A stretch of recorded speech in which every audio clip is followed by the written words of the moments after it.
Ibu jemaah sekalian yang dirahmati Allah SWT, para tokoh, para ustaz, ada Pak Rusidi, ada Bu Rusidi,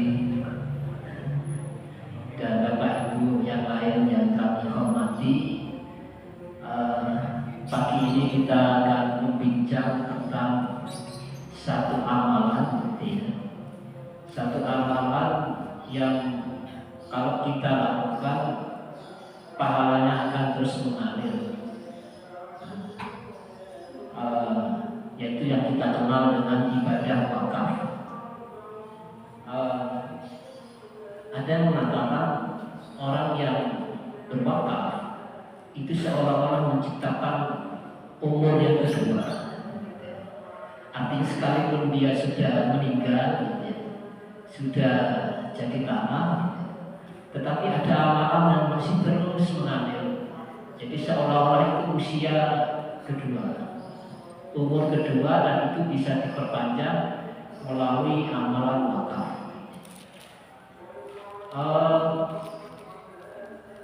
Masjid ini misalnya ada lampu, ya. Kita tahu penemunya itu Thomas Alva Edison. Andaikan dia itu seorang muslim, itu luar biasa wakafnya. Dan banyak temuan-temuan yang kita manfaatkan sampai sekarang, itu kebanyakan ya non muslim. Entah itu kipas angin, itu saya tidak tahu siapa yang menemukan. Mungkin Pak Imam yang menemukan di gudang, terus ditaruh di situ. Seandainya mereka itu muslim, karena memang syarat diterimanya pahala itu pertama harus muslim. Illal ladzina amanu wa 'amilus shalihat wa tawassaw bil haqqi wa tawassaw bis sabr. Jadi harus lulus dari sisi keimanan. Ya, kalau ada non muslim beramal sesoleh apapun atas nama bantuan sosial, mungkin untuk bantuan bencana, itu tidak tercatat sebagai pahala di sisi Allah, karena dia tidak lulus dari sisi keimanan. Jadi pertama harus muslim, Tetapi orang-orang muslim itu ketika melakukan kebaikan, ya mereka tetap punya keyakinan bahwa itu ada catatan pahalanya di sisi Allah. Mereka begitu, sebagaimana dalam Al-Quran disebutkan, A'udzubillahi minasyaitonir rajim, walladzina kafaru a'maluhum kasarabin biqi'atin yahsabuhu dhama'u ma idza ja'ahu lam yajidhu syai'an. Jadi orang-orang kafir itu menganggap kebaikan-kebaikan yang mereka lakukan itu ya berpahala, padahal itu hanyalah fata morgana saja, seperti air di tanah tandus padang pasir, ketika didatangi air itu tidak ada. Jadi dikira apa yang mereka lakukan itu berpahala pada mereka. Jadi orang muslim yang berwakaf itu tidak menjadi catatan. Kita sebagai muslim, bagaimana untuk menandingi orang-orang muslim yang menemukan lampu, menemukan kipas angin, AC, segala macam itu? Ada satu amalan yang bisa menandingi mereka, yaitu wakaf. Jadi kelak kita ketika sudah meninggal, sudah jadi tanah, tetapi ada pahala yang terus aktif mengalir, itu namanya wakaf. Ini yang akan kita kaji. Saya menyiapkan 2 slide PPT, tapi tentunya waktunya nggak cukup, tapi nanti kita diskusi saja.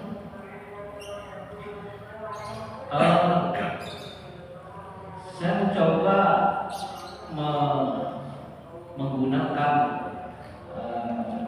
satu landasan legal formil dari kitab Al-Fiqh Al-Yasar, ditulis oleh sekumpulan para ulama.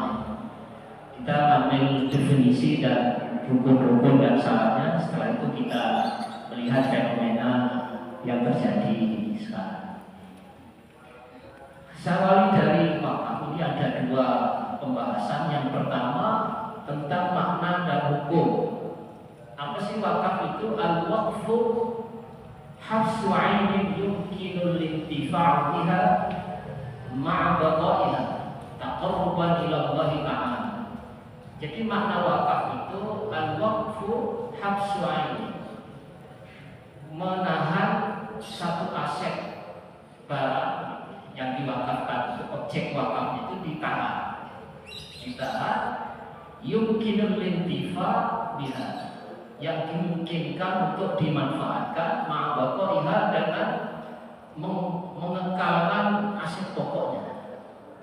Jadi yang dimanfaatkan itu bukan barangnya, tetapi manfaat dari barang. Maka harta wakaf itu tidak boleh dijual, tidak boleh diwariskan, tidak boleh dirusak, tidak boleh dibakar kalau sudah akadnya wakaf. Akadnya wakaf, hafsu ain. Secara bahasa hafsu artinya berhenti. Artinya berhenti, barang itu manfaatnya jangan masuk ke satu orang yang mewakafkan, tetapi karena sudah diangkatkan, diserahkan pada Allah, jadi diserahkan pada Allah, maka manfaat itu sudah berhenti, tidak masuk ke satu orang yang mewakafkan dari segi manfaat. Yumkinul intifa, yang memberikan manfaat. Jadi secara hukum wakaf itu memiliki manfaat mubah, bukan yang terlarang. Maka hukumnya haram ketika mewakafkan satu aset lalu dibuat untuk tempat ibadah orang kafir, nyumbang semen buat renovasi kelenteng misalnya, atau buat tempat-tempat maksiat, ngasih dana buat lapangan bola voli, tapi khusus yang main kaum waria. Itu jadi dosa aktif, terus mengambil dosanya walaupun yang mewakafkan itu sudah meninggal. Jadi yang memiliki nilai manfaat, nilai manfaat, ya yang pantas yang diwakafkan. Ya gampang saja standar untuk nilai wakaf itu bermanfaat, pantas atau tidak pantas, saya pakai standar masjid. Apa yang pantas diwakafkan untuk masjid? Ya biasanya fondasi, lantai, karpet, keramik dan lain-lain. Itu pantas bisa diwakafkan.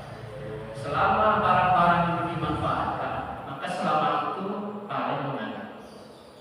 Tapi jangan kemudian orang supaya pahala wakafnya oleh semuanya nyumbang semen buat fondasi. Lalu siapa yang nyumbang getah? Dan begitu. Jadi menurut para ulama, orang yang mewakafkan pertama itu kan dilanjutkan oleh pewakaf berikut. Jadi itu tetap masuk mengalir ke yang menyumbang pertama. Ada pendapat seperti itu. Yang tidak pantas apa? Misalnya saya mewakafkan masjid kartu domino, gitu ya. Nah kira-kira kartu domino pantas tidak ditaruh di masjid? Mungkin di sini ada Quran terus diselipkan kartu domino, kan tidak pantas, gitu. Atau gitar. Orang biar nanti waktu Jumat datang sambil nunggu khotbah kedua es krim pakai gitar. Artinya gitar itu tidak pantas oleh masjid. Kira-kira itu kita tidak bicara musik, tapi kira-kira apa yang pantas diwakafkan? Atau Jumat barokah itu nasi bungkus diganti jisamsu satu slot. Setiap jamaah pulang sebatang. Kira-kira pantas atau enggak? Ya kira-kira begitu lah. Pakai standar masjid. Pantas atau enggak pantas? Jadi yang ada manfaat. Maka baqaiha, yang memiliki apa? Nilai yang kekal, ya. Tidak habis sekali pakai. Maka nggak bisa. Wakaf nasi tidak bisa. Kan sekali makan ya habis selesai. Wakaf buah mangga itu lama-lama tidak dimakan gosok. Jadi yang memiliki nilai ketahanan yang tidak habis sekali pakai. Apa yang paling kekal? Ya tanah. Kalau bangunan bisa dibongkar, kalau tanah ya bisa dibongkar tanah. Wakaf tanah itu kekal. Awet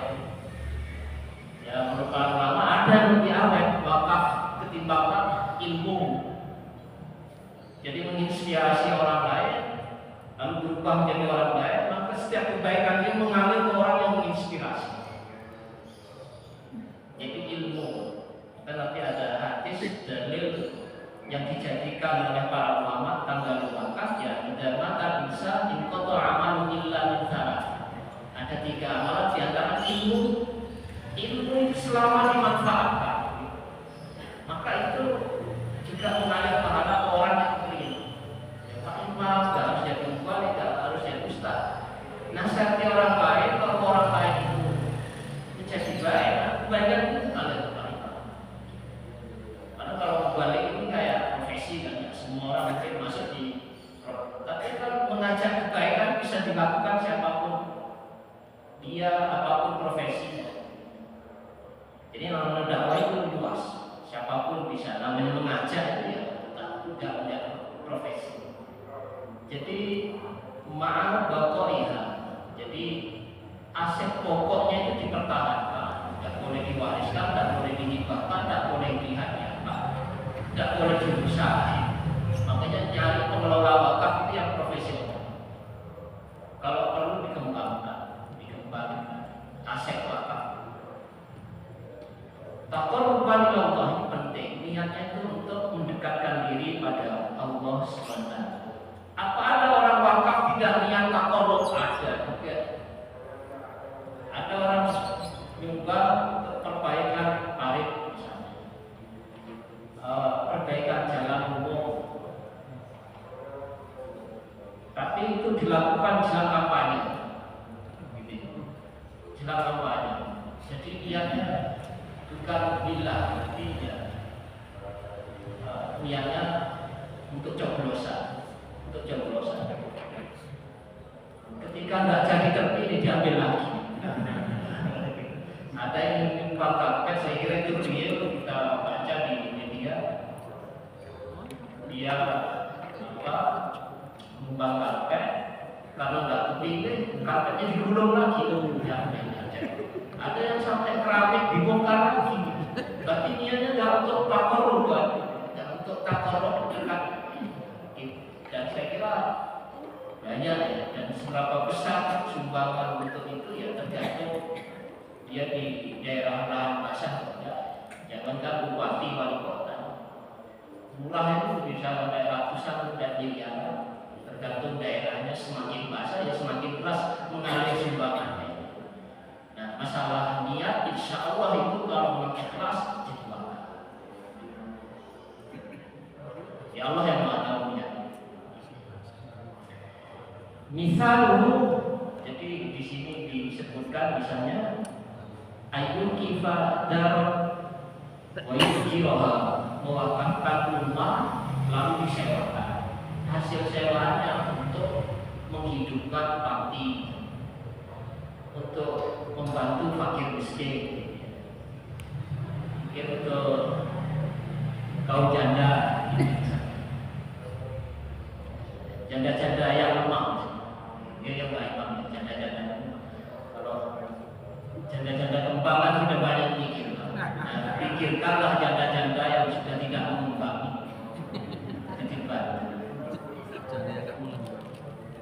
Kemudian hasil sewaannya untuk para mereka yang membutuhkan, untuk bangun masjid, untuk mencetak buku-buku agama dan lain-lain. Setiap orang yang baca buku itu, ya dulu siapa yang memberikan wakaf biaya untuk percetakan itu dia mendapatkan terus. Oke, itu sekarang hukumnya secara umum sunnah. Kalau zakat wajib, zakat wajib. Kalau wakaf, kalau zakat wajib, kalau ini sunnah, wakaf itu sunnah. Secara umum sunnah, walaupun nanti ada wakaf wajib, ada wakaf haram, tapi secara umum sunnah. Tapi kalau bicara dari segi manfaat, wakaf itu lebih bermanfaat daripada zakat, lebih bermanfaat. Zakat, apalagi zakat fitri 2,5 3 kilogram dimakan 3 hari apa pagi. Tapi wakaf terus mengalir.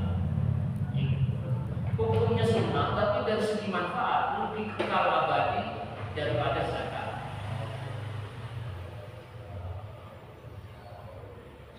Sebagaimana yang ini menjadi catatan sejarah awal adanya tradisi wakaf di kalangan sahabat, ya dalil tentang kisahnya Umar.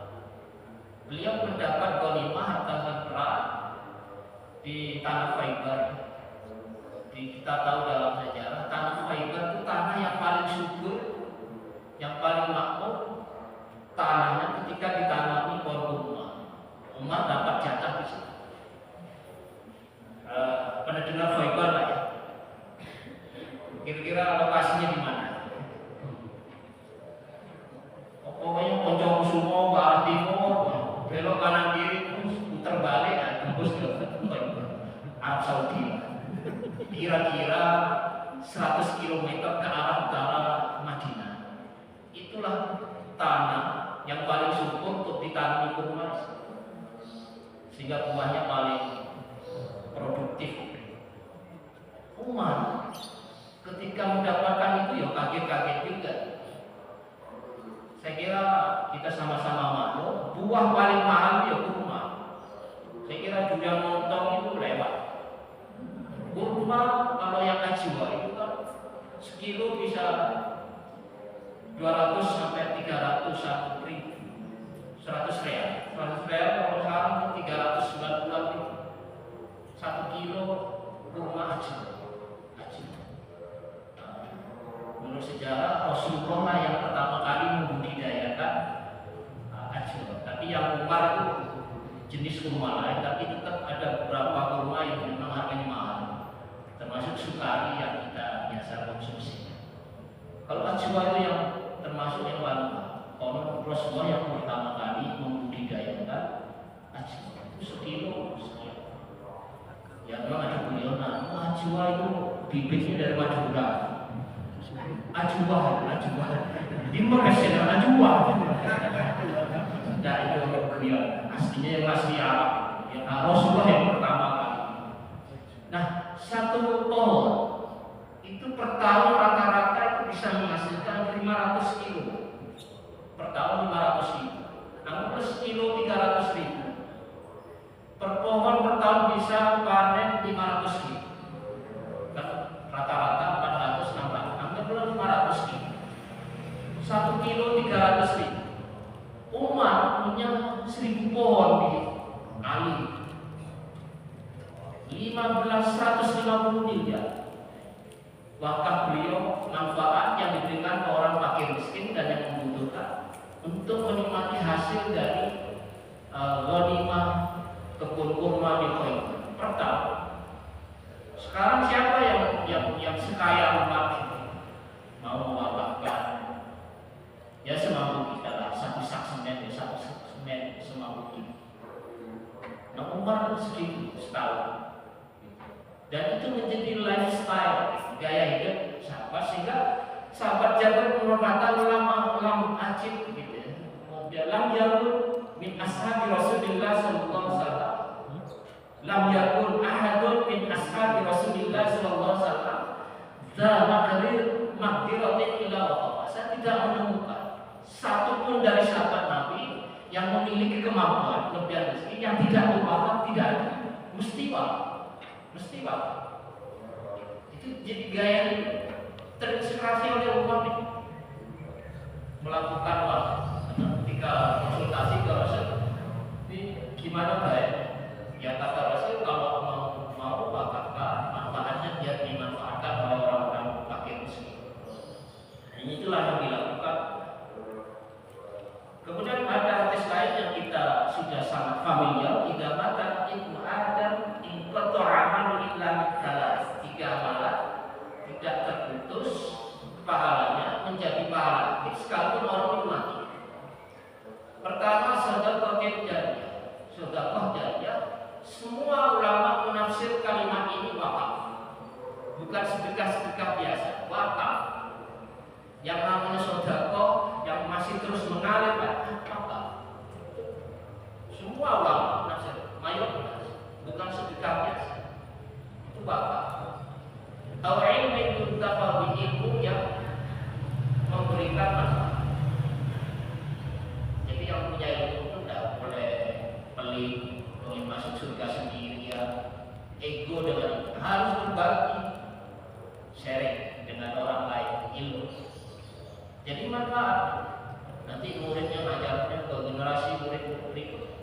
maka termasuk pala yang tidak putus palanya, awalatin sholihin yatmulahu, anak soleh yang berdoa. Siapa anak soleh? Kita paham anak kandung. Dan sebagian ulama mengatakan anak soleh itu bisa anak didik, anak-anak peserta yang pernah kita didik atau yang pernah Pak Imam nasihati. Itu kan anak soleh. Jadi anak bisa bermakna secara biologis, bisa menjadi anak didik yang pernah kita ajar. Maka beruntunglah para guru-guru itu yang pernah mengajar. Kalau anak-anak didik murid kita itu mendoakan, itu termasuk anak waladin soleh. Sebagai orang mendoakan guru-gurunya. Atau guru-guru itu kan keberadaannya kan seperti wakil orang tua di rumah. Maka itu juga menjadi anak didik, juga masuk ke waladin soleh. Apakah anak-anak yang nggak soleh itu mendoakan, yang mendoakan, tetapi tidak seintensif dan tidak semendalam doanya anak soleh? Ya mungkin setelah sholat 5 waktu mungkin dia ingat satu waktu cuma yang setiap hari ngalir mohon ampun pada orang tua kita, anak kakek nenek kita. Apakah anak nggak soleh nggak mendoakan? Yang minimal ya setiap Idul Fitri dekat gitu kan, setahun sekali rumah. Bahkan kalau masih tetap malas berdoa, ya bawa MP3 bagi hati setelah Fatihah bukan bulan kan gitu. Tapi kalau anak soleh kan ya dia paham bagaimana berbakti walaupun orang tuanya sudah meninggal. Berikutnya tadi saya menyebut hadis lam yakun ahadun min ashabin Nabi sallallahu alaihi wasallam waqtiratin innahu, tidak satu pun di antara sahabat Rasul itu yang memiliki kemampuan enggak wakaf, enggak ada, mesti wakaf. Nah, mana buktinya ini? Berapa contoh saya sebutkan sebagian. Wakaf Masjid Nabawi. Dulu Masjid Nabawi itu ya enggak seluas sekarang. Dulu hanya ukurannya 35 kali 35 meter. Dulu tanahnya itu awalnya milik 2 anak yatim. Lalu ini wakaf ke Rasul. Atas pertimbangan ini anak yatim oleh Rasulullah, saya beli aja. Oleh Rasulullah dibeli. Dan yang lain Abu Bakar. Ini satu kolaborasi yang sangat indah ya. Ada tokoh agama kira-kira begitu, ingin mengembangkan lembaga pendidikan, lalu yang mendanai para saudagar, para orang-orang kaya. Itu kan kolaborasi yang indah. Ya, tokoh-tokoh agama mendapat supporting dana, sementara orang-orang kaya dapat bimbingan dari ulama. Itu sudah ada sejak zaman Rasul yang membeli, tawar-menawar Rasul itu. Tapi yang bayar Abu Bakar. Dan itu Pak Imam ya, kalau Pak Imam misalnya belum kaya, tawar aja punya orang-orang. Tanah mana itu tawar aja nanti yang dana siapa? Cari orang kaya. Jadi tidak harus Pak Imam. Kita lobby nawar tapi orang lain juga ya. Pentingnya kaya, pentingnya orang kaya.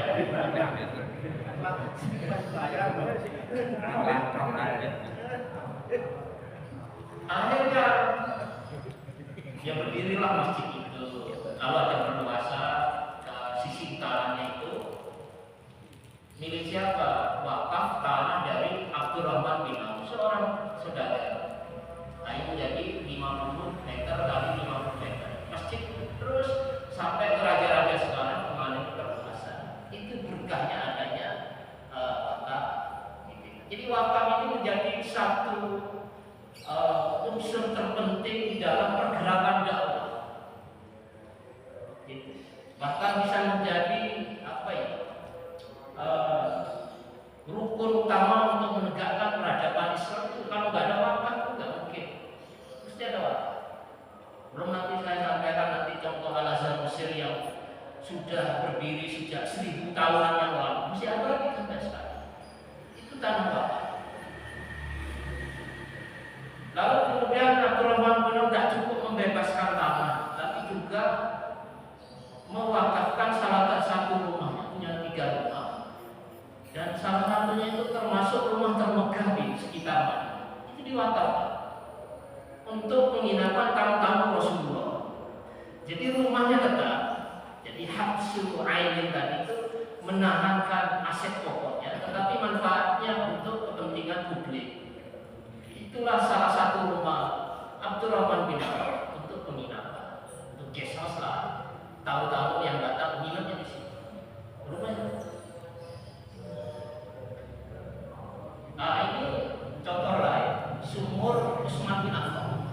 Wakaf itu Masra'atu Utsman bin Affan.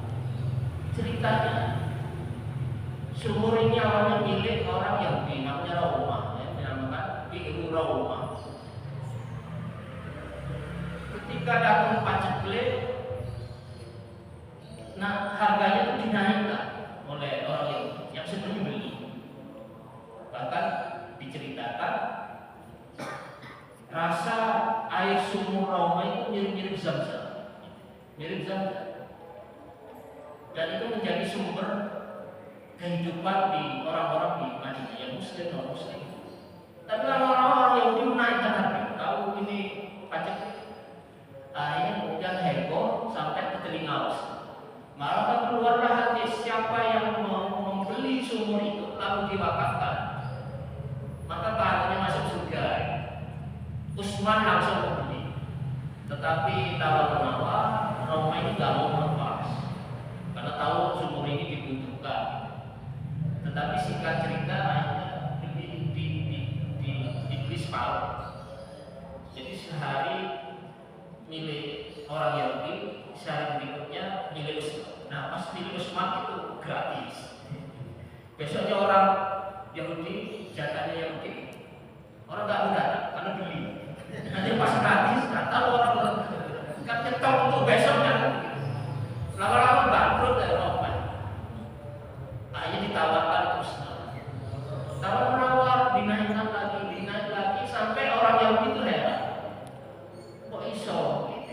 Nah kok iso Utsman ini dinaikkan kok masih mau membeli sumur itu? Utsman hanya tertawa saja. Apakah kamu sangka saya sedang bertransaksi dengan Anda? Saya ketika kamu naikkan harga, saya berani melawan karena sesungguhnya saya sedang bertransaksi dengan Allah. Saya bukan bertransaksi dengan kamu. Terserah kamu naikkan berapa. Saya ini sedang transaksi dengan Allah. Akhirnya kemudian seluruhnya milik Utsman. Akhirnya orang-orang pada minum gratis di situ, sampai orang Yahudi itu numpang minum kan di situ juga. Dan di sekitar sumur itu subur, diairi oleh sumur itu.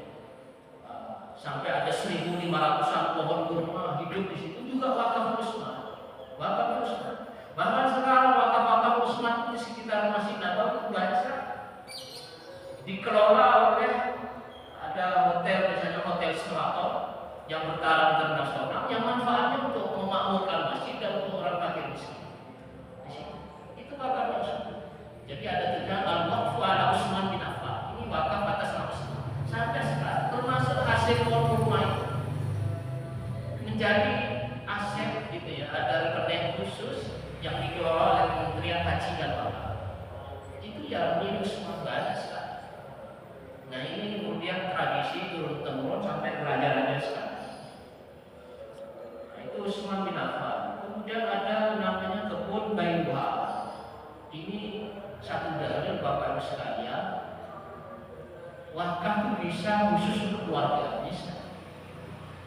Jadi kebun ini kebun yang sangat dicintai oleh Abu Thalha. Abu Thalha. Jadi di sekitar Madinah tanahnya subur, sangat produktif, lokasi strategis. Tetapi setelah mendengar ayat yang baru turun ke Nabi Muhammad, disebutkan lantana lupir hatta tunfiku mimma tuhibbu. Tidaklah Anda mencapai satu kemuliaan yang sempurna kecuali menginfakkan sebagian yang kamu cintai. Yang perlu kalian sekali ini, yang kamu cintai, bukan yang kamu miliki, yang kamu cintai. Sukanya kita itu kalau wakaf sedekah itu kan dari sisa-sisa yang udah rusak, kita melempar baju-baju bekas itu udah kadang sudah nggak layak. Kadang menyumbang daster udah sudah dibedakan, daster sampai kompor. Itu baru dikirim kemana-mana. Tapi di sini lantana itu hatta tunfiqu mimma tuhibbu. Apa yang kamu cintai? Nah, kurma kebun ini yang dicintai oleh Allah. Tapi usai mendengar ayat ini langsung diwakafkan. Tetapi wakaf untuk keluarganya Abu Thalha. Jadi turun temurun, pokoknya yang masih ada tali kekerabatan boleh menikmati hasil dari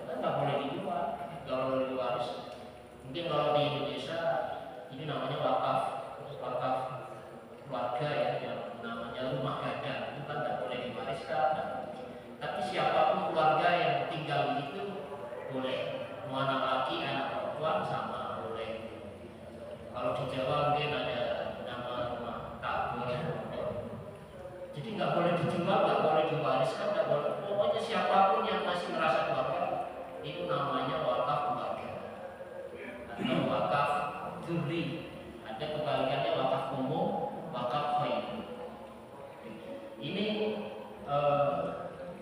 tentang wakaf warga dilakukan oleh Tolha. Nah, sebelum sini Bapak sekalian, ternyata ya tadi itu ada kolaborasi antara Rasul dengan para sahabat. Kalau kita membaca Al-Ashra Al-Mubashshiruna bil Jannah, ada 10 sahabat yang digaransi masuk surga. Itu 7 orang di antara mereka itu saudara pebisnis. Gak ada satupun dari 10 yang dijamin masuk surga itu dosen, tidak ada. Dan nanti ada secara umum itu 7 saudara. Maka beruntunglah yang jadi saudara. Artinya saudara yang jujur, bukan yang curang, tapi yang jujur. Kenapa kata Rasul 10 tempat itu diantaranya pasar itu kan banyak pedagang cuma. Tapi kalau jujur, bahkan para saudara-saudara tadi 7 di antara 10 dijamin masuk surga saudara. Pedagang yang jujur. Gitu. Ada Abdurrahman bin Auf, ada Umar bin Khattab, ada Utsman bin Affan, ada Abu Thalha, ada Sa'ad bin Abi Waqqas, ada Zaid bin Zubair. Mereka itu pedagang semua. Sampai istri Rasul yang pertama Khadijah, Siti Khadijah itu dia kan supporting pertama dalam hal membiayai dakwah Rasul. Bahkan Rasul sendiri itu lekat dengan jiwa kesaudaraan. Sejak kecil sudah ikut berdagang bersama pamannya Abi Thalib dari Mekah ke Syam. Sejak itu beliau itu saudara. Jadi tidak benar kalau dibilang Rasulullah pengangguran, tidak benar. Ya Rasulullah berdagang. Dan itu diabadikan dalam surah Quraisy, ila fi Quraisy. Itu kan mengabadikan rekam jejak kesaudaraan Rasul. Itu Rasul itu bukan pengangguran. Dan Rasulullah kaya. Jadi kalau ada doa Rasulullah begini, Allahumma ahyini miskinan wa alimni miskinan. Ya Allah, hidupkanlah saya dalam tanda kutip jadi orang miskin gitu. Lalu matikan dalam keadaan miskin. Sebetulnya ada makna lain dari miskin di sini. Kalau itu satu akar kata dengan sakinah. Nah, bisa jadi doa Rasulullah bukan kemudian meniru umatnya kalau usah jadi orang kaya. Rasulullah sendiri berdoa, Allahumma ahyini miskinan wa alimni miskinan. Ya Allah, hidupkanlah kami. Makna konteks itu jadi orang yang tenang. Matikan saya dalam keadaan tenang. Kita kan berdoain ada undangan pernikahan itu kan ya semoga menjadi keluarga yang sakinah, mawaddah warahmah. Ya miskin di situ artinya bukan miskin orang terbatas ekonomi, tapi miskin tenang. Ini ada orang yang menyalahpahamnya hati sendiri. Jadi tidak ada larangan jadi orang kaya. Ya, tinggal proses mencari dengan halal lalu kemana dia mensedekahkan, kemana dia membantu. Nah itu kolaborasi antara ulama dengan para tiga orang lain yang dari 10 itu ya ada seorang Ali bin Abi Thalib, seorang ilmuwan, dosen, penulis, jurnalis, masih semuanya ilmuwan. Ada teknokrat juga, ada Zaid bin Thabit dan lain. Tapi sebagian besar itu pedagang. Kemudian permasalahan yang kedua tentang hukum-hukum seputar wakaf. Ayatun al-waqif jadi tasarruf adilan balighan hurran rasyid. Pewakaf syaratnya harus berakal, balik, merdeka, dan pintar mengelola keuangan. Ya walaupun ada beberapa lain, walaupun belum akil balik, asalkan dia sudah tamyiz itu sudah mungkin bisa bedakan ini buruk, ini nggak buruk, pantas nggak pantas, salah itu bisa. Walaupun dia belum balik itu sudah boleh, ya, karena pernah Umar bin Khattab melakukan menerima transaksi tanah wakaf dari seorang anak belum balik, tetapi sudah tamyiz.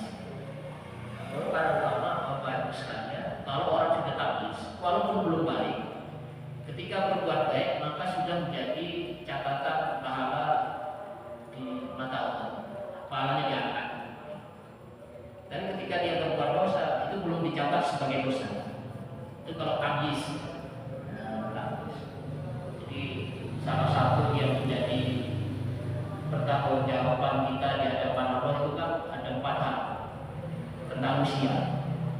Usia sejak kapan? Sejak akhir balik sampai kapan kita meninggal. Ya, selama itu yang menjadi pertanggungjawaban kita ditanya. Gitu kan? Jadi umurnya untuk apa selama 60 tahun. 60 tahun kalau meninggal dikurangi 15, 55. 45 tahun itu yang tanya-tanya untuk kita pertanggungjawabkan. Karena sebelum itu tidak menjadi pertanggungjawaban kita. Tetapi ulama selama dia sudah tamyiz bisa membedakan baik dulu, walaupun belum balik kebaikannya dicatat pahala, keburukannya belum dicatat dosa. Jadi kalau kita membawa anak kita haji umroh belum balik, tapi dia sudah bisa membedakan pantas. Kalau tahu di depan publik itu haram gitu, dia udah paham. Maka ketika diajak haji umroh maka sudah menjadi pahala Allah catat. Tapi kalau dia berbuat belum dicatat dosa. Mengulang tamyiz, rosyid yang terkelola. Kemudian kaul waktu mimma yuntafa'u intifa'an daiman maka ini. Pokoknya bermanfaat dan memiliki nilai ketahanan. Gitu ya. Kemudian ayatul waqfu ala birrin wa ma'ruf. Aset wakaf itu baik untuk kebaikan, untuk bangun masjid, untuk bangun asrama misalnya, untuk panti-panti, untuk orang miskin, nyetak buku-buku keagamaan, li'annahu qurbatun ilallah, untuk karena itu mendekatkan pada Allah. Fa haramul waqfu ala ma'abidil kufar, haram berwakaf untuk membangun tempat-tempat peribadatan orang awli syira'i muharram, atau untuk membeli miras barang-barang yang diharam.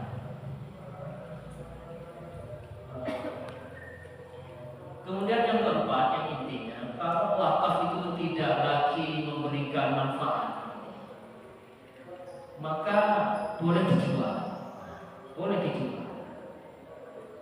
Misalnya bangun masjid di tengah hutan, gitu ya. Terus jemaahnya itu diterkam singa semua, sudah tidak ada lagi yang sholat itu. Ini boleh dijual, karena sudah tidak memiliki kemanfaatan. Tapi dijual lalu dipindah, beli, lalu bangun masjid tempat dengan harga yang sama, nggak boleh kurang, boleh dilebihkan, boleh nambah.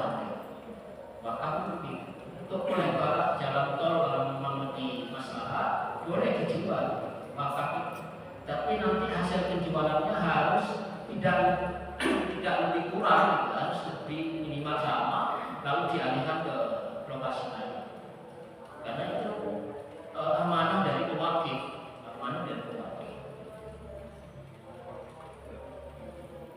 Makanya kalau berwasiat itu boleh diubah kalau misalnya perubahan itu lebih bermanfaat.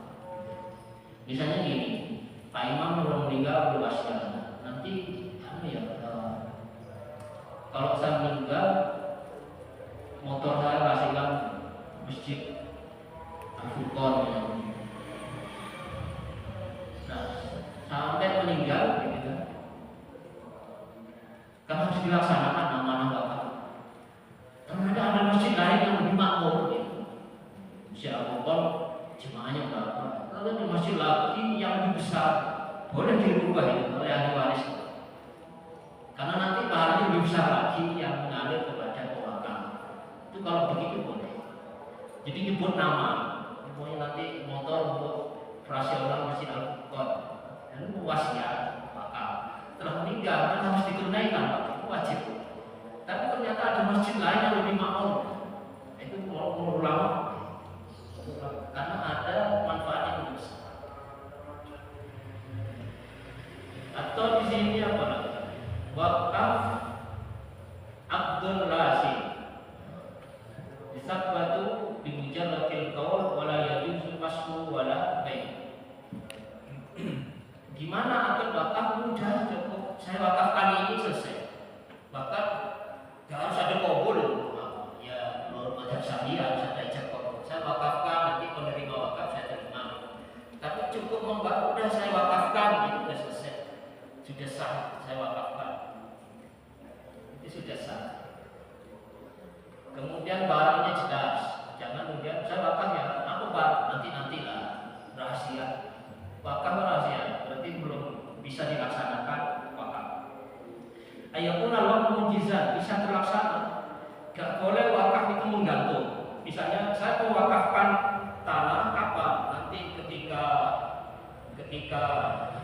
cucu saya pulang, dan cucunya nggak jelas kapan pulang, itu menggantung. Tetapi kalau alasannya kapan wakaf setelah saya mati, itu boleh, sah. Karena kematian itu pasti, kematian. Dan baik mau saya mau wakaf tanah kapan? Nanti setelah kematian, itu sah. Karena kematian itu pasti. Cuma kapan meninggalnya ya mungkin pengelola wakaf mungkin berdoa supaya secepatnya ya terlaksana. Tapi kalau ngomong nanti setelah cucu saya pulang dari Amerika, padahal pulangnya nggak jelas kapan, nggak boleh menggantung itu. Ya di ulama bisa tilwaki tidak lain tidak menyalahi syariatnya. Ya untuk hal-hal yang masuk aset wakafnya itu harus apa ya, harus bermanfaat. Ida waqafa ala wadi istawati tukur walika. Kalau mewakafkan atas nama wakaf keluarga, anak laki, kerabat laki, perempuan sama rata, nggak boleh dibeda-beda. Apalagi saya wakaf rumah keluarga khusus anak laki-laki, itu nggak boleh. Malah itu sama dengan tradisi orang kafir jahiliyah, di mana orang perempuan itu tidak dianggap sebagai manusia, sebagai second class, kelas kedua, ketiga, bahkan wanita dianggap sebagai barang. Sejak bayi dibunuh hidup-hidup gitu. Nah itu tidak boleh. Pokoknya laki perempuan sama kalau wakaf. Nah ini terjemahan dari tadi, dan saya sengaja menyampaikan apa yang ada di Al-Fiqh biasa, ya biar apa tampak bahwa ini ya bukan dari saya, menyampaikan apa yang ditulis oleh penulis Al-Fiqh Al-Mursal. Ini terjemahannya. Nah, ini jenis harta bendanya, kemudian hukum wakaf tadi juga sudah ada. Kemudian syarat pemberi wakaf, kalau menurut undang-undang wakaf minimal 21 tahun. Tapi menurut syariat yang penting udah balik itu sudah sah. Bahkan zaman Umar anak belum balik asalkan dia sudah tamyiz, Umar menerima wakafnya anak. Jadi kalau undang-undang 21 tahun termasuk pernikahan, kalau di undang-undang negara 21 tahun ya banyak.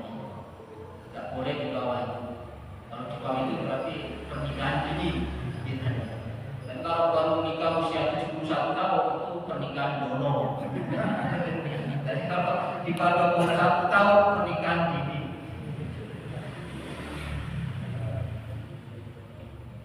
Syarat harta benda tadi sudah ada di.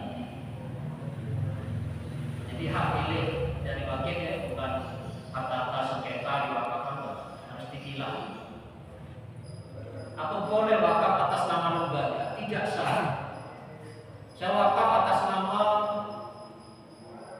PCM penumpang, tidak sah atas nama lembaga. Harus atas nama individu, ulama. Ya karena memang wakaf ini persoalan ijtihad, pendapat-pendapat berdasarkan dalil-dalil, lalu dirumuskan. Nah di antara rumusannya itu kalau wakaf atas nama lembaga tidak sah. Atas nama siapa? Kalau PLN sudah lama mengkritik UMN berkorban 9 sapi. UMN yang mana yang berkorban? Uangnya siapa? Korban mestinya individu lah ya. Kalau setiap sapi maksimal 7 orang. Kalau ngambil misalnya dari sekian dosen nggak ketahuan, itu sedekahnya saja. sedekah biasa. Misalnya UMM haji, UMM yang mana? Apa kemudian pada cuma 10 orang yang diberangkatkan UMM haji, UMM haji. Lalu kemudian yang nggak haji itu bilang haji kan? Haji, bukan apa itu ya atas nama individu. Ya bisa atas nama lembaga. Jadi nanti yang masuk surga lembaganya, orangnya berada. Seperti itu. Jadi wakaf itu ya atas nama individu. Nah, syarat mengelola wakaf itu penting, memang perlu orang-orang yang pintar untuk mengembangkan. Sebetulnya Bapak Ibu sekalian, kalau ada orang selama ini ada zakat produktif, zakat itu dikumpulkan, dikelola jadi koperasi, kemudian untuk membiayai panti, itu sebetulnya ya bukan zakat tadi, itu ya wakaf. Karena yang namanya zakat itu ya habis sekali pakai, kan? Serahkan, entah itu. Tapi kalau sudah dikembangkan jadi sebuah aset perusahaan, lalu keuntungannya untuk memakmurkan masjid, fakir miskin, gitu, panti segala macam, itu wakaf sebetulnya. Jadi secara teknis itu ya wakaf. Kalau sudah sampai dikelola manfaatnya, jadi asetnya tetap kita pertahankan, lalu manfaatnya untuk kepentingan publik, kemudian dan wakaf sebetulnya. Kenapa dinamakan zakat? Ini yang perlu menjadi diskusi kita. Oke, sementara ini ada 30 menit tadi ada 3 menit 5 menit ya sebetulnya saya sampaikan materi. Tapi kalau ada pertanyaan sampai di sini sambil saya menyiapkan slide PPT yang kedua.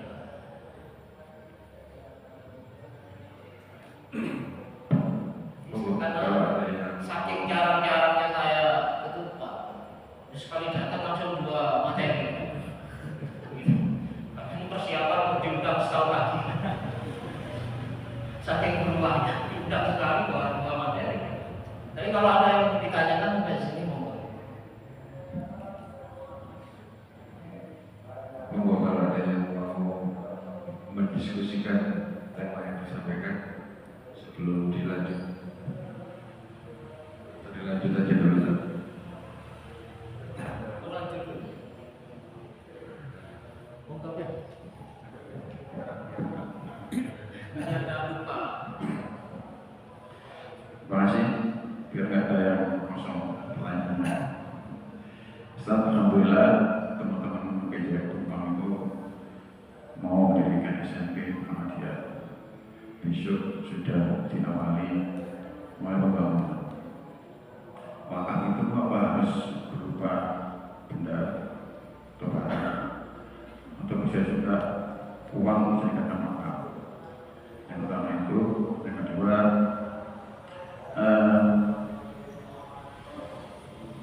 tempat pendidikan itu kan tempatnya istilah orang untuk mengajak anak untuk udah berdidik pada Allah. Insya Allah bagian Muhammadiyah ada di Tata Kebun Sari Mas Tata. Itu kita mendirikan tempat pendidikan sekaligus kita punya tema pendidikan itu berbasis masjid, kan ada masjid. Karena nanti ada full day belajarnya sholat duha, sholat jamaah zuhur, asar, belajar agama banyak di masjid itu. Nah, yang saya tanyakan, apa bisa dikatakan wakaf juga orang yang membantu mendirikan pendidikan, termasuk SMP Muhammadiyah yang mendirikan. Yang itu mohon banyak masukan untuk mensupport jamaah biar pahalanya bisa diimpikan untuk diharapkan. Mungkin itu sementara. Terima kasih. Assalamualaikum warahmatullahi wabarakatuh.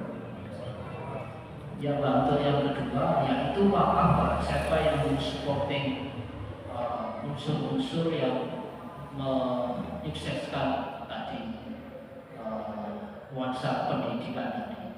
Ada mungkin yang Quran, bahkan tenaga sebagai guru, itu juga wakaf. Makanya ada juga kan model-model misalnya pesantren, jadi sekian alumninya itu mewakafkan. Ini wakaf nggak harus harta, nggak harus benda, bisa tenaga, pikiran, keilmuan. Karena ada yang misalnya alumni pesantren tertentu, ya sudah mau di situ aja. Saya mau mewakafkan diri, ya itu juga wakaf. Makanya tadi ingkoto amalu ilmu yutafawi ya masuk di situ. Itu dalilnya, dalil. Belum lagi muridnya ngajarkan, muridnya beri sampai hari kiamat kan. Terus mengalir. Makanya sebagai mengatakan wakaf yang lebih awet dari tanah itu ada, ya ilmu. Bapak misalnya mendidik anak itu udah terus melekat inspirasi, nasihat. Lalu nanti diturunkan ke anak yang berikut sama. Itu yang pertama tadi harta apa? Harta uang tunai bisa. Jadi ada salah satu jenis harta wakaf berupa harta uang bisa, uang bisa. Biasanya ditaruh di rekening, didepositkan, lalu hasil mudharabahnya buat dakwah bisa uang sendiri lah ya, bukan uang dari partai. Nah sebetulnya kalau ada orang perbaikan segala macam dengan kampanye, sumber dananya dari mana? Jangan bukan dari yang individu yang mencari, tapi dari manfaat. Kan hanya membagi. Itu tidak bisa dinamakan wakaf. Kita nggak bicara hukum lahiriah saja. Kalau itu uang itu sekumpulan tidak jelas, uang partai misalnya. Jadi memang harus atas nama individu-individu, bukan atas nama lembaga. Tapi boleh, uang boleh, kan itu awet juga, tinggal pengelolanya yang profesional. Ada yang mengatakan bahwa pahala itu mengalir selama aset wakaf itu dimanfaatkan. Misalnya karpet itu lama-lama kan nggak pakai. Gimana caranya supaya pewakif itu juga dapat aliran pahala? Ya karpet yang sudah mau diganti karpet yang baru, ya dilungsurkan ke masjid lain. Atau karpet yang sudah kurang bagus itu dijual. Hasil penjualan beli karpet baru. Boleh. Itu pinter-pinternya nanti pengelola apa-apa. Ya kalau kita salah memberikan ke pengelolanya, salah menunjuk orang, itu ya repot. Padahal itu amanah dari keuangan. Maka pinter-pinternya cari pengelola. Oke, ada waktu sekian menit, nanti kita punya sampai jam 8 maksimal kan. Orang wakaf itu boleh di request. Karena ada orang wakaf, saya mau wakaf ini tapi gunakan untuk ini. Gimana Pak? Pewakif. Wakif. Request. Atas harta yang mau diwakafkan. Saya wakafkan ini tapi saya minta jangan dipakai ini tapi dipakai ini. Boleh Pak, selama tidak menghalalkan yang haram atau mengharamkan yang halal. Saya mewakafkan tanah buat mendirikan tempat hiburan. Itu tidak boleh. Selama tidak mengharamkan yang halal atau menghalalkan yang haram, itu tidak apa-apa. Boleh request. Saya pokoknya saya nyumbang ini ngasih uang, saya minta dibelikan karpet, boleh request.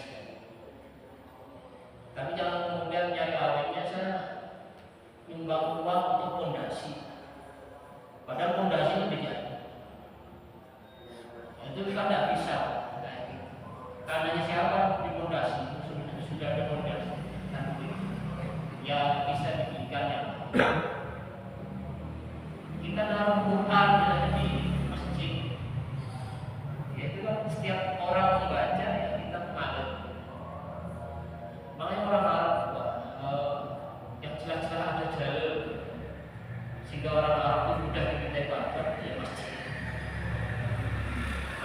sumur nama. Jadi kalau orang Arab dimintai bantuan untuk membangun gedung buat laboratorium, nggak mau, nggak ada dalilnya. Padahal dalam konsep wakaf, selama itu bermanfaat untuk umum, lagi untuk dakwah segala macam, itu ya wakaf akan terus menjadi bahan. Tapi orang Arab biasanya ya, kalau memang pemahamannya terhadap teks-teks Islam itu literek, tekstual. Pokoknya kalau bangun nyumbang komputer nggak ada dalilnya. Padahal ini sama-sama mencerdaskan. Yang berapa orang yang dicerdaskan oleh orang yang mungkin praktek di praktikum, itu terus mengalir seperti itu. Nah, kita di Muhammadiyah itu kan ditradisikan memahami dalil-dalil keislaman itu ya secara kontekstual. Selama manfaatnya itu ada, ya insya Allah itu menjadi wakaf, pahala yang terus mengalir. Ini saya sekilas saja, nanti kalau cukup waktu saya kirim materinya ke Pak Imam. Perbedaan wakaf dengan sedekah lain. Kalau wakaf terus-menerus, entah itu misalnya pohon rumah, Bapak Ibu misalnya nanam bibit mangga dari pasangan, dan ganggang, nanti ketika berbuah siapapun boleh manjat buahnya. Iya, wakaf. Berapa lama misalnya bertahan maka kalau umur itu bisa sampai 150 tahun, 5 tahun ke atas sudah mulai berbuah. Makanya buahnya itu ya tergantung usia. Nah, mungkin mangga atau yang memberikan manfaat, terus pahalanya terus menerus. Kalau sedekah lain ya, misalnya orang sedekah makanan, ya, besok lapar ya udah berhenti pahalanya. Kemudian pengelola dicari orang yang pintar mengelola. Hukum wakaf pada sunnah kalau ada wajib, kalau itu bernada. Saya nanti kalau laku penjualan tanah, saya akan mewakafkan tanah-tanah. Itu wajib, Kalau bernadar, ada wakaf mubah yang tadi saya sebutkan, wakafnya orang-orang non muslim, kafir dhimmi, untuk kepentingan umum itu tidak menjadi catatan paham. Ini biasa. Ya kita menganggap dia orang baik, itu aja. Orang nggak adil, padahal dia berbaik orang nggak masuk surga, karena dia nggak lolos dari segi keimanan. Kan ada alladzina illal ladzina amanu wa amilus sholihat wa tawassaw bil haqq. Jadi ada 4 unsur orang itu tidak merugi. Pertama, imannya lurus, tidak mensyirikkan Allah. Kalau nggak lolos di sini, bahkan ini urutan pertama, itu yang lain ya nggak dilihat. Kalau kita ujian ada satu mata kuliah wajib dan lulus, itu udah nggak lulus yang lain. Keyakinan kita begitu, keyakinan kita. Kemudian ya awal sholihat ya beribadah sesuai ilmu, beramal soleh sesuai ilmu, ada ilmunya. Ya kalau beribadah nggak sesuai ilmunya, sesuai tuntunan Nabi ya ketolak. Harus sesuai ilmunya, tuntunan Allah dan Rasulnya. Wa amilus sholihat. Ada amal yang diilmui berdasarkan ilmu. Ya, tidak asal amal. Betapa sobil hak, betapa sobil.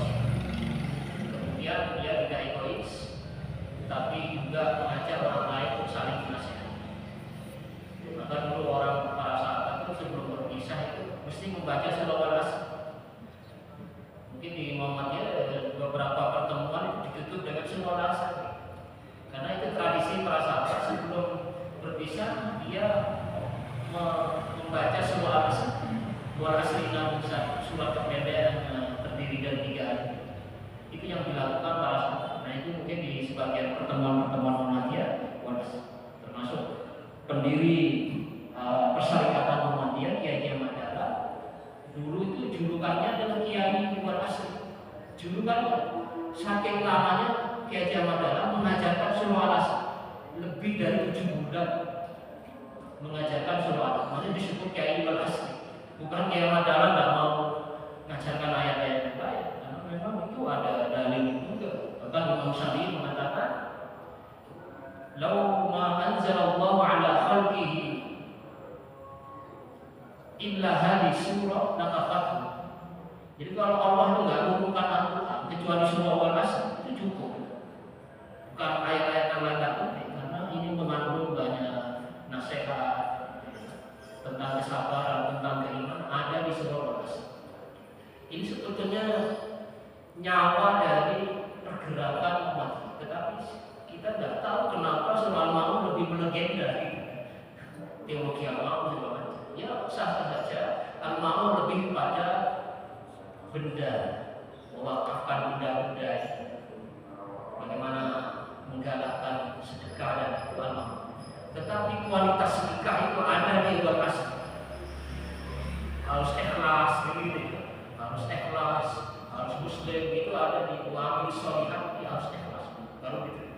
Kemudian terakhir harus sabar. Yang namanya berdakwah segala macam itu ujian tantangannya berat, maka harus sabar. Asyukru itu kata ulama ada tiga, asyukru lillah, asyukru billah, wa asyukru ma'allah. Syukru lillah ya sabar karena Allah. Syukru billah ya kalau ada tantangan mengeluhnya ya kepada Allah. Kemudian ma'allah, apapun yang kita lakukan seberat apapun itu diawasi oleh Allah. Insya Allah ada catatan pahala. Kira-kira itu untuk memotivasi kita untuk tidak gampang menyerah dalam setiap tantangan dakwah.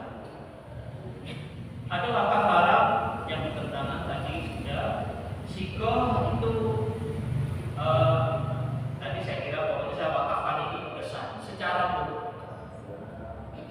Kalau zakat Bapak Ibu sekalian itu tidak sah kecuali sudah tiba, itu tidak dianggap tiba kecuali sudah serah terima. Saya Pak Imam saya menghibahkan HP harus diterima kan baru sah. Tapi kalau wakaf Pak Imam saya wakaf tanah itu sudah sah. Walaupun tanahnya itu belum dinotariskan, belum dilegal formilkan, itu sudah sah. Itu wakaf, lebih fleksibel. Tapi kalau hibah sama hadiah harus sampai kepada pelaksanaan serah terima. Diterima barang baru sampai ke hibah. Ada orang tuanya hibahkan kebun ini ke kampung kalian, selama kebun ini belum diserahkan, sertifikatnya dinotariskan, tidak sah. Kalau bedanya hibah nama wakaf. Kemudian wakaf dan zakat tadi kalau suruh milih Bapak sebenarnya wakaf itu lebih abadi kekal pahala. Ya zakat memang wajib, zakat itu wajib. Harta zakat itu terbatas, emas, perak, gitu-gitu kan. Terus kurma, barang tambang, makanan pokok. Kalau wakaf. Tapi kalau wakaf itu apa aja boleh diwakafkan asalkan memiliki nilai tetap. Tapi kalau zakat kan hanya barang-barang wakaf. Kemudian zakat. Nah ini kelemahan zakat sumbernya terbatas. Ya, pertanian, peternakan, emas, perak dan sebagainya. Tapi kalau wakaf itu bisa lebih dari apa aja bisa yang memiliki nilai tetap. Misalnya HP, sepeda motor. Kemudian dari segi alokasinya terbatas hanya 8 golongan.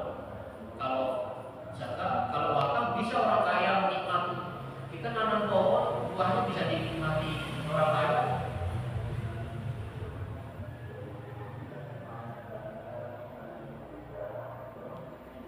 Nah ini contoh wakaf di berbagai belahan dunia, misalnya Al-Azhar yang kita tahu Bapak Ibu sekalian.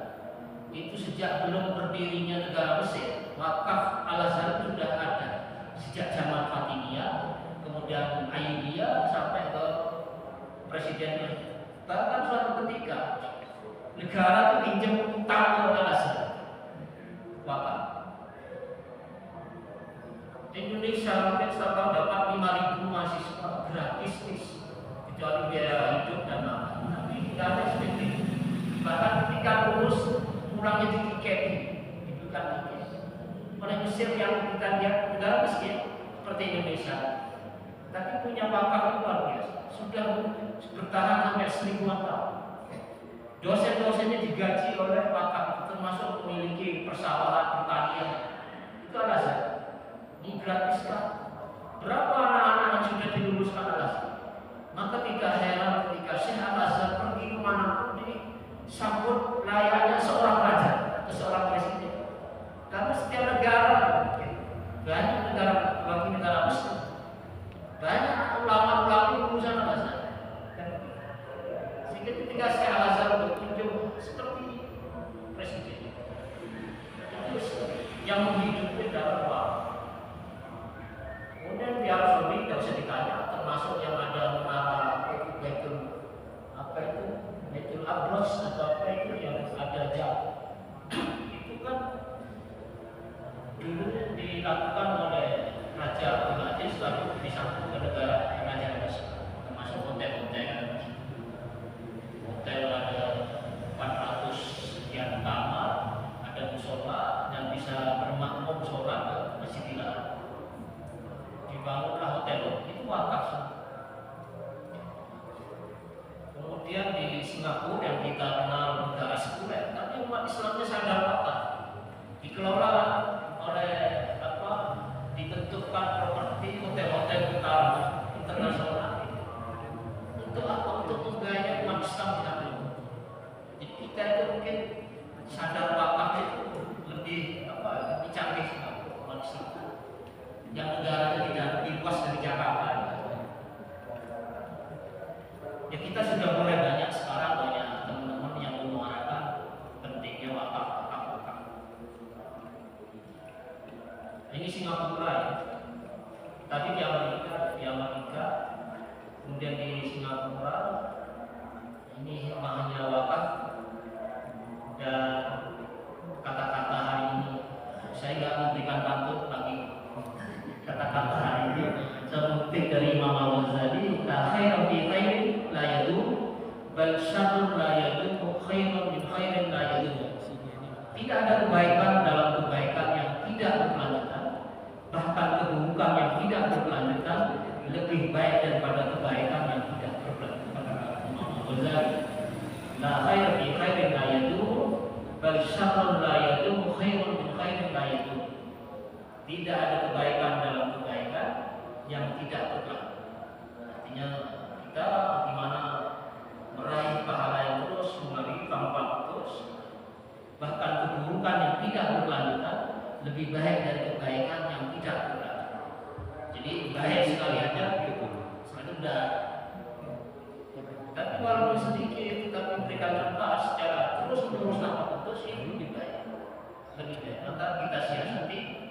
Ya zakat wajib karena itu juga wajib, tapi wakaf itu lebih banyak dimanfaatkan secara lebih masif. Saya kira itu Pak Imam, karena waktunya sudah habis. Ada pertanyaan Bapak Ibu? Sudah ada ya, alhamdulillah. Semua saya akan setia, mohon maaf atas kurang lebihnya. Wassalamualaikum warahmatullahi wabarakatuh. Assalamualaikum warahmatullahi wabarakatuh.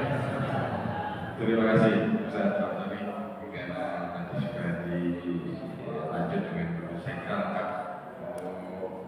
yang masih ada mungkin ditanya secara personal ke Ustaz Fatoni, nanti bisa langsung dari WA, nanti WA yang kita kirim ke konsultasi masalah wakaf bisa langsung ke Ustaz Fatoni.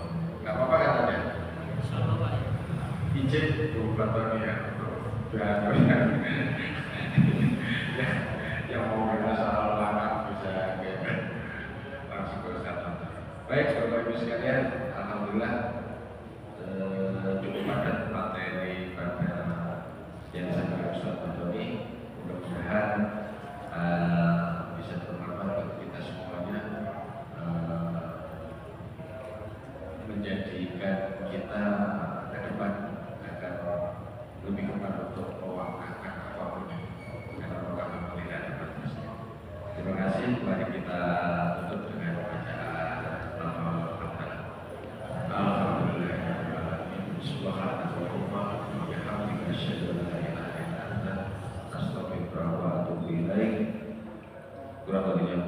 Assalamualaikum warahmatullahi wabarakatuh. Monggo jamaah sekalian satu kami